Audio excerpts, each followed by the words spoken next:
Bem-vindo ao projeto Técnica Feynman. Hoje estudaremos a disciplina de criminalística. Você vai aprender, nem que seja a última coisa que você faça.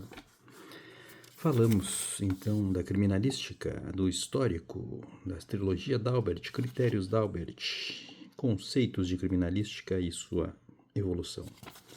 Agora trataremos das questões dos postulados criminalísticos. Quais são os postulados criminalísticos?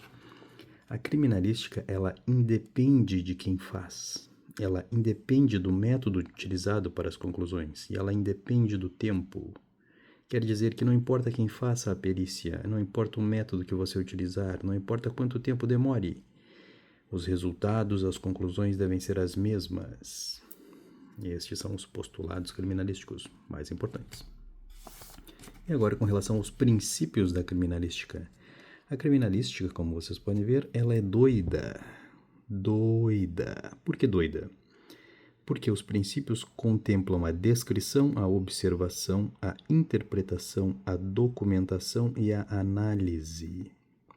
E cada um deles é muito importante saber do que se tratam. Então, o princípio da descrição é o resultado constante no tempo, em linguagem ética e juridicamente perfeita. Então, você deve descrever de forma clara, ética, juridicamente perfeita, e os resultados da sua descrição serão constantes no tempo, não irão modificar com o tempo. Esse é o princípio da descrição. Então, descrição, vamos atrelá-la ao tempo e à linguagem ética e juridicamente perfeita. Já o princípio da observação, ele se refere a não há crime perfeito, o princípio da troca de Locard, todo contato deixa uma marca. Lembrando de Locard, quem era Locard? Edmond Locard.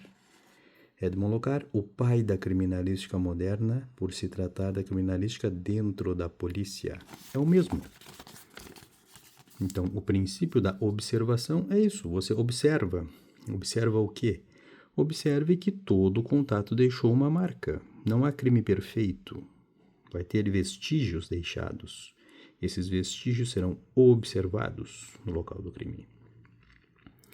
Agora, com relação ao princípio da interpretação, também conhecido como o princípio da individualidade de Kirk, que diz que dois corpos podem ser semelhantes, mas nunca idênticos. Ou seja, o princípio da identificação.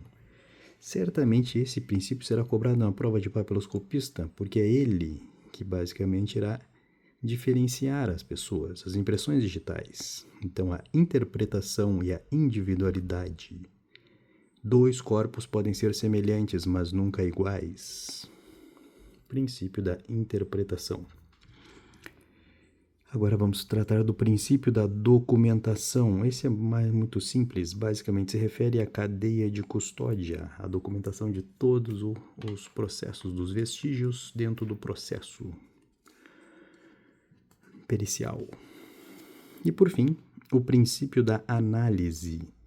Análise, vamos lembrar do método científico, de como as coisas são feitas.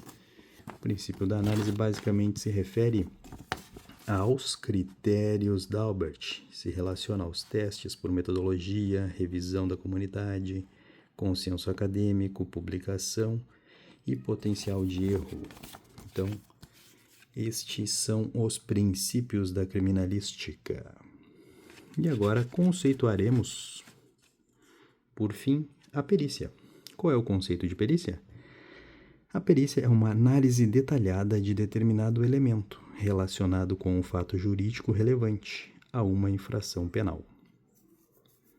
Ou seja, é uma análise detalhada de determinado elemento, ou seja, um vestígio que estará vinculado a um fato jurídico relevante, a uma infração penal, a um crime. Esse é o conceito de perícia. E quem é que faz a perícia? O perito. E qual é o conceito de perito? O perito é uma pessoa técnica habilitada a compreender o sentido do elemento material correlacionado à infração penal.